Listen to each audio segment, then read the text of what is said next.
All right, guys, so this is the last video that's going to talk about kind of wrapping up Spark and the couple little things we had to do as a result of the load scaling. Now, I remembered right after I made that video, there was one more thing I wanted to cover before I really kind of moved off of Spark.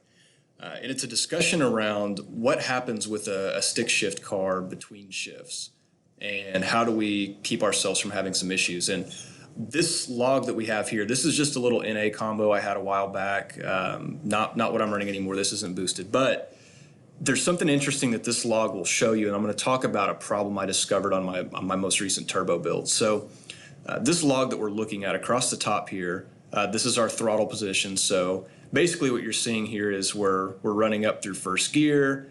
I let off the gas, shift. I'm granny shifting. I take it easy on my stuff. Granny shift.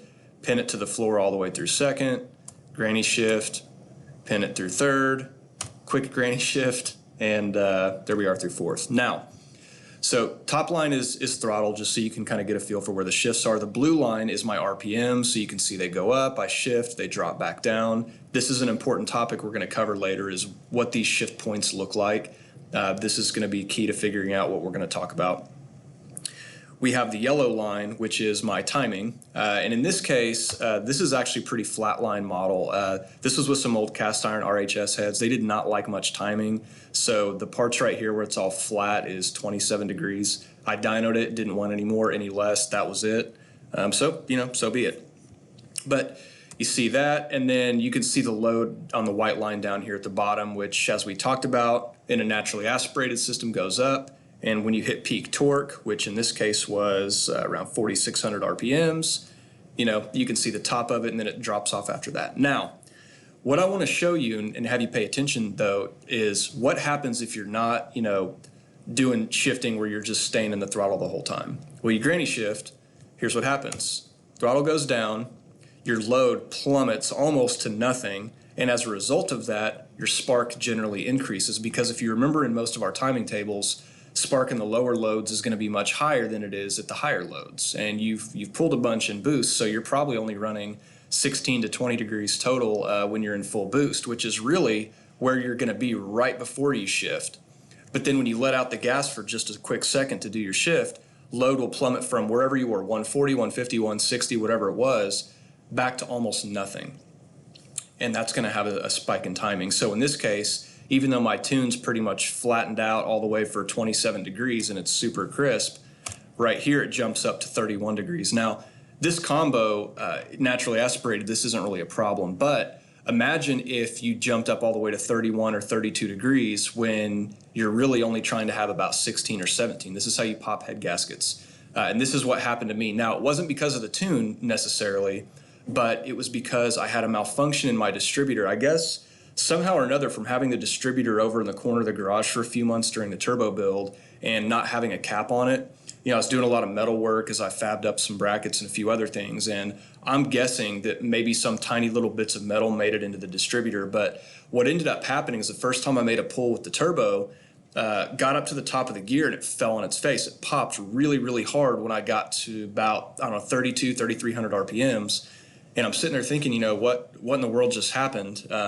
So I, get out, everything looks fine. I drove it back home. I'm thinking, I don't know, and didn't have the data log on. So I went ahead and plugged in the laptop, went out and did it again, did the exact same thing, got a little over $3,000, popped, fell on its face, thought, okay, I got to go look at the log. And what I found was that right above 3,000 RPMs, the computer fluttered between 3,000 and double that, up to 6,000. Thereabouts, and it fluttered like 5 or 6 times inside of about a quarter second. And so what was happening is every time it fluttered and it thought that my RPMs were really high, even though they weren't, and my load was very low, that resulted in a very high timing. And what was happening was there was a massive amount of detonation because it was in boost, and I ended up blowing a head gasket. Now, I replaced the distributor, and that's no longer a problem, but I learned something about tuning a stick shift car that you're going to granny shift, but you are ultimately going to beat on. And that is, you need to make some changes in a very specific part of your tune. So I'm going to go back to our C-level table, and this is kind of where we left it in the last video. And I want to talk about this. So let's say you're running all the way through the gears and you're probably somewhere up in here. So, timing's relatively low. And then you shift. Well, what's happening is two things. One, your load is dropping, and two, your RPMs are going down because you're going into the next gear. And the question is, as you're somehow probably navigating through most of these cells until you grab the gear and then the load jumps back up, your timing is going to spike during that period. So what I always recommend doing here, and this saved me later on too, is whatever total timing you think you're trying to run, and I'm going to say for now, let's say it's 18 degrees. Don't do your thing that way, but just, that's what we're going to do. I'm going to go ahead and plug 18 degrees in at this bottom cell, and I'm going to bring this up all the way until it kind of starts to catch back up with wherever the table was anyways, which in this case was about 110. And I'll leave that one alone. We'll do the same thing down here through 5,000 RPMs, and I'm going to leave that alone. And we're going to do the same thing here at 4,000 RPMs. Now, there's probably some of you already going, well, you just killed your mid-range, or if you try to step on it when you're doing a roll race or something. And I guess maybe a hair. But the thing is, the second you get back in the throttle, your load is going to jump up into this area anyways. So you're really not losing any power as soon as you get back on the gas pedal, but you are protecting yourself so that you don't have a massive spike in timing during the shift. So this is something really helpful. And the way you'll determine this, again, is you don't want to lower your timing in cells that you actually might drive in. That will reduce power that we're trying to use. But that's kind of how you figure out how high up you want to go, and how far to the left you go is really a factor of where your shift points are. Now, in this particular log, I'm sure I had some wheel spin in first gear. I can pretty much guarantee it. So you notice that even though right here I'm at 6,200 RPMs, after I shift, it dropped all the way down to 23. So that's clear, obvious wheel spin like crazy. So, had I not had wheel spin, it probably wouldn't have dropped that far, but it will have kind of the biggest drop. And then we go up to the top of second, and again, we're about 6,100 RPMs. And when it grabs the next gear, it's at 4,000. We shift again, about 6,100, and it drops down to about 4,500. So, basically what I'm saying is, if you're taking it to about those same shift points, run it to 6 or 65 or 7, whatever it is, figure out where your shift points are. Figure out when you go from that 1 to 2 or 2 to 3, what's kind of your RPM when you're dropping back into the gear. And you need to make sure you're protecting yourself in that area of your tune. So again, in my case, it looked like I was going down to about maybe just a hair under 4,000. So I feel pretty safe having done all that. Now again, if I'm going to roll race even, especially with the stick shift car, I might actually try to kind of launch out from about 4,000. So my timing is abnormally low here. And yes, I'll admit that. But again, the second I lean into it, we'll jump right back into the spark where we want. The boost climbs will keep going. Everything's happy. So I really, really recommend you do this. If you ever have a distributor malfunction with the pip signal and it did what I did, I've never heard of this happening to anybody, but if you run into something weird like that, you might save yourself a head gasket and a teardown. Unfortunately, I had a forged bottom end, so I didn't blow a hole in a piston, but it's pretty violent, guys. It was not happy. So anyways, wanted to bring this to your attention. Now, the final part of this video, and then we're kind of done with Spark and related, was what else happened when we changed our load scaling for this table. Just like when we changed our RPM scaling for this table, it affected a whole bunch of other stuff. So what we need to do now is we need to go figure out what else is affected and make the appropriate changes in the tune just so everything still behaves the way it should. So I'm going to go first back to our system and our system scaling and go down to this guy right here because this is where we made that change. And I'm going to bring the help back up so we can see here's all the other tables that we need to take a look at. So I'll copy that. We're going to throw that in Notepad. Looks like maybe I already did that, but there we are. And so here's all the different things we need to check out. So we'll just kind of start from the top and work our way through this. And I'll bring this over just a hair so I can kind of do these side by side. Let's get that here. Bring this down. Okay, so our first one is 901. And that is our base spark table, which we're not using, so no problem. 904A, that is the sea level table. That's what we've been tuning, so we already know that's done. 905. 905 is the altitude table for spark. We're not using that. 908. Again, in our case, that's EGR. So we're not using EGR in our system. If we were, we'd want to make sure we touch these tables, but we don't have to worry about that here. So that's 908A and B, 1119. Okay, transmission torque truncation. So you remember in that last one, we had the same thing. We don't use that for these 5-speed cars, so there's nothing to mess with there. 1121. Spark EGR adder. Again, we're not doing anything there. We have no EGR, so that's fine. 1133. Okay, this one we actually need to take a look at. So this is our sort of adders or subtractors for coolant temp. So let me go ahead and close the find window for a minute. We'll focus on this. So in this situation, we've got stock table here, our slightly modified table. The only thing we changed so far was we just didn't want it to add timing when it was cold, but we still want it to pull timing when the engine gets hot. But you notice that in this case, in the stock one, it started pulling some timing at 230 degrees, all the way down at 40 load is when that kicked in. But because the table rows have shifted, I'm now only pulling it at 80. So first thing I'm going to do is I'm going to go ahead and add in, just to simulate stock for now, the same level of protection that they had, all the way down here at 40. And then same thing here. This is pulling 1 degree starting at 60 load. So I'm going to pull a degree there.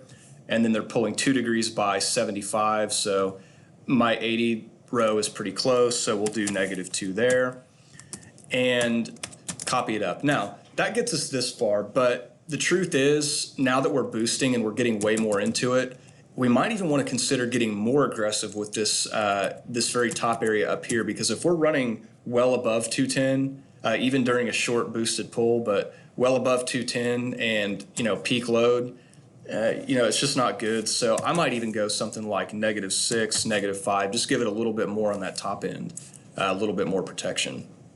So that's the change we made there. We're going to go back to our find window and see where we left off. So we did 1133. Now we're moving to 1351, okay, which is HEGO delay.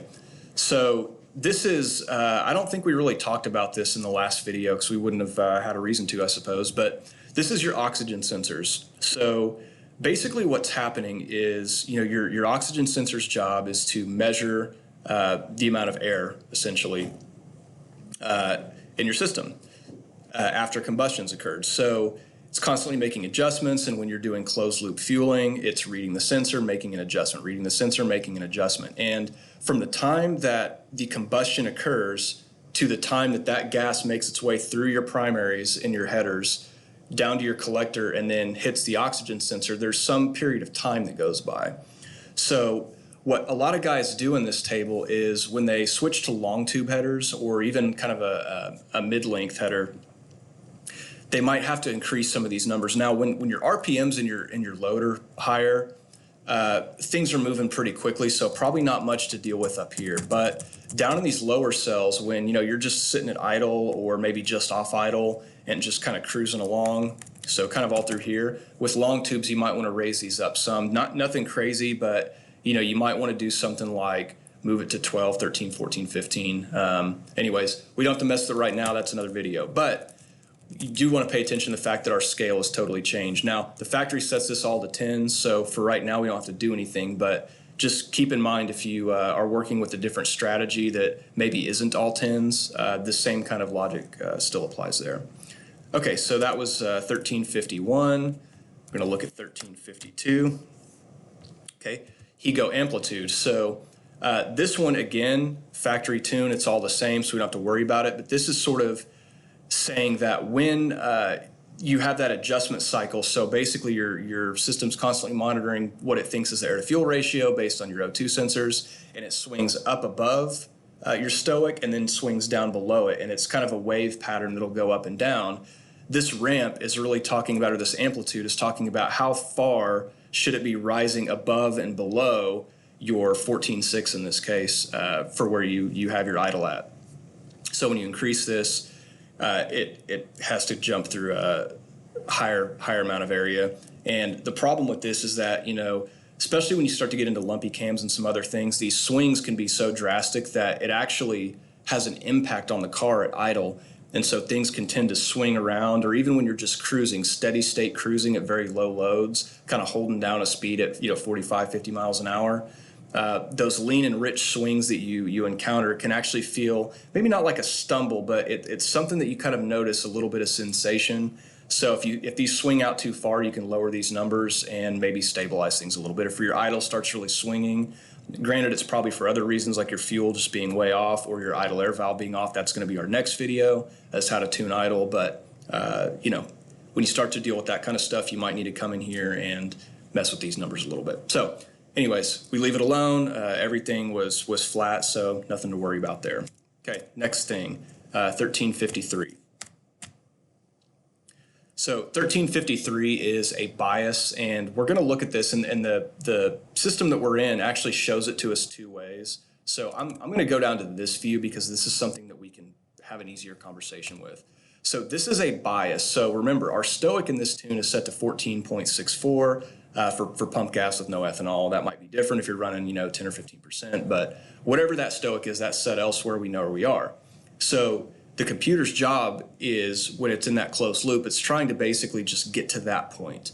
But you can bias these things slightly rich or slightly lean at different RPMs and different loads. So as it tells you right here, if these numbers are greater than 0, so like they are down through here, then that means it's biasing rich, biasing lean. So that means it's actually targeting a slightly higher air to fuel ratio. And then as the RPMs and load go up, the factory bias is a little bit rich, which makes sense, trying to just keep things safe. It's maybe hair conservative, but that's why they do this stuff. So a little leaner down low, maybe get a slightly better fuel economy, a little richer as the load goes up. But this we actually have to pay attention to now because our values have totally changed. So really what we should do for now is copy, and I'm actually going to probably tell you not to do this right after we do it, but start by copying the rows we do have. So we have a 30, 40, and 50, and 60, and our 75 and the stock tune is basically our 80 here. So I'm going to copy all of those and paste that in starting at 80, and then I'll take this top row that we have and just make sure I copy that through the rest of the RPM range. That's a good starting point. Now, with your lowest cell in this table, if you've got your tune dialed in, honestly, I would probably just go ahead and zero out these bottom ones so that you're kind of staying true to your stoic number when you're trying to get through your tune and not messing with a lot of this stuff. I may also not quite get so aggressive here, so pull this down, just a hair. So, something along those lines. This isn't going to have a dramatic effect on anything. This squeezes out just a hair of fuel economy, changes your emissions ever so slightly, but not a big deal. And we talked about earlier, there's two different views. So this is when you're looking at it in terms of your air to fuel ratio. So this is, if you're looking for 14.6 and it's going to change it by 0.4, you can do the math and know what you are. They have a different view here, but this is not something that you can really read. So they, out of convenience, kind of give you an alternate view. And if you change either one of these, it will affect the other. So essentially, change it from here because it's easy to understand what you're doing, but it'll handle putting it here for you so you don't have to worry about that. Okay, so that was 1353. Looks like we're getting pretty close here. So that was pretty much all the primary ones. And then there's a couple transient tables here at 1321 and 1322. Now, transient fueling is going to be another whole topic. So I'm going to get past the idle video and kind of what goes into that along with cams in the next video. And then this will be the one we do after that where we talk really a lot more about transients. But for right now, I do need to do something to try to make this reasonable. So exact same logic. I'm going to start at 30, go all the way over because this is essentially the same rows I have through here. Take our top row, copy that up through the higher load, and good enough until we have a better conversation around transient fueling. So that's for 1321, and then 1322 is the other table. So in this case, these numbers aren't static through the whole table, but within a given column, they do stay all the same regardless of load. So because we haven't changed the axis scaling for the temperature across the top, we can leave all this stuff alone too for now. So, that's really all you have to do. And the adaptive learning stuff that we had to mess with last time on these adaptive update rates, the spark scaling for RPM affected this table, but the load doesn't apply to this table. So because of that, we don't have to mess with this stuff here. So that's pretty much all you have to do to get through that. So again, pay attention on your C-level table with these boosted applications and a 5-speed to pull this timing down here to about what you want to have at peak timing, so that you don't have a big spike between shifts. It's an easy way to control that. Not a big problem if you have an automatic, because your load is going to stay higher the whole time, but definitely something you want to do here. And then again, if you can't remember which things you need to edit, just remember to go back and look at your help documentation under this particular scaling that we did. Just walk through them one at a time. You'll find the couple we had to alter. You're good to go. All right, appreciate it, guys.